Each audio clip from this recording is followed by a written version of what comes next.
Yunanistan'dan konut alım yoluyla Golden Visa sahibi olmayla ilgili en çok bize ulaşan sorulardan bir tanesi de kardeşlerin bu programdan faydalanıp faydalanmayacakları.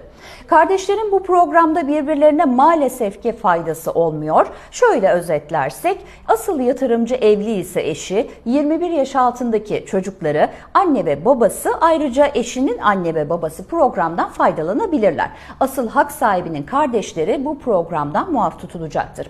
Zaman zaman asıl hak sahibi olmak isteyen kişilerin 21 yaş üstü çocukları bulunmakta. Böyle bir durumda iki çocuğun da programdan faydalanabilmeleri için ayrı ayrı konut satın alma işlemi gerçekleştirmesi gerekecektir. Minimum tutar 250 bin euro olarak düşünülürse toplamda 500 bin euroluk iki konut alımı gerçekleştirmeleri gerekecektir.